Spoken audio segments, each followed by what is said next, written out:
कभी सोचा है कि भारत जैसे इतने बड़े और विविध देश में बड़े बदलाव कैसे होते हैं? जवाब शायद वहां नहीं है जहां हम आम तौर पर सोचते हैं। आज हम भारत के राज्यों की उन अनोखी योजनाओं को समझेंगे जो देश के भविष्य को असल में आकार दे रही हैं। ये एक बहुत बड़ा सवाल है ना?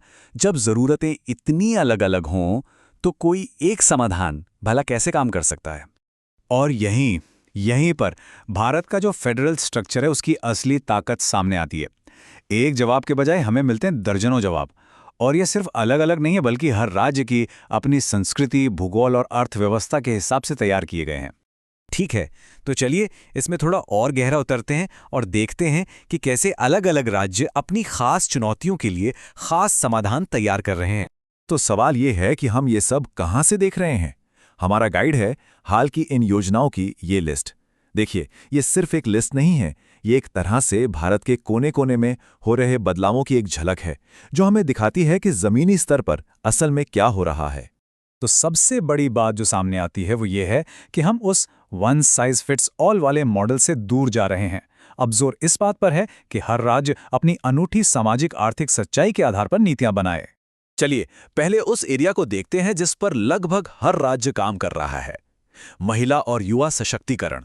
लक्ष्य तो एक ही है, लेकिन इसे हासिल करने के जो तरीके हैं वो बहुत अलग-अलग हैं।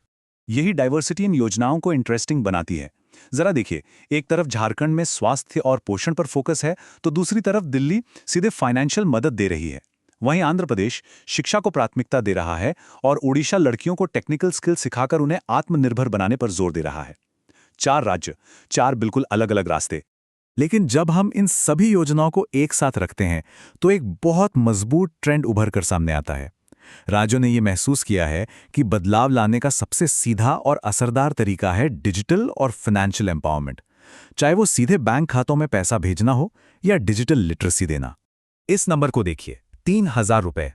ये सिर्फ एक आंकड़ा नहीं है, ये किसी की जिंदगी में स्थिरता और सम्मान लाने की ताकत रखता है। ये वो रकम है जो बिहार के मुख्यमंत्री वृद्धजन पेंशन योजना के तहत सीधे सीनियर सिटीजन्स को दी जाती है, जो उन्हें एक सम्मानजनक जीवन जीने में मदद करती है।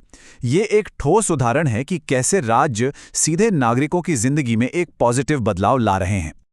अच्छा, अब अपना ध्यान भारत की ग्रामीण आबादी की ओर मोड़ते हैं। राज्य यहाँ भी खेती से लेकर जंगल बचाने तक कई नए-नए तरीकों से आजीविका के साधन बना रहे हैं। और यहाँ भी हमें एक ही समस्या के कई अलग-अलग समाधान दिखते हैं।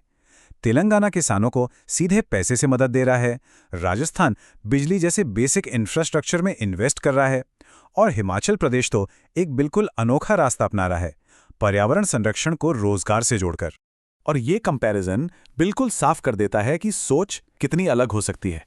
देखिए, समस्या एक ही है, ग्रामीण संकट, लेकिन समाधान कितने अलग हैं।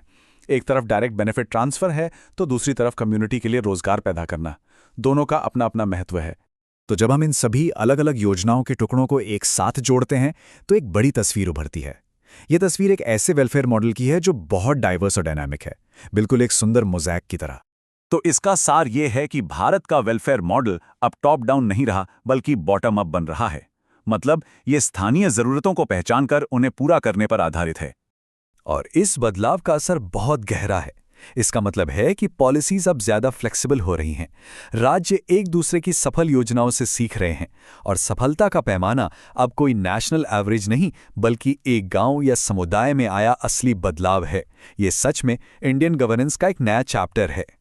और आखिर में हम इस सवाल पर आते हैं। एक्सपेरिमेंट्स का ये दौर तो बहुत रोमांचक है, लेकिन असली चुनौती अब शुरू होती है। इन कई रास्तों में से कौन सा रास्ता वाकई मंजिल तक ले जाता है, और उस एक सफल रास्ते पर पूरे देश को कैसे आगे बढ़ाया जा सकता है, इस पर सोचना तो बनता है।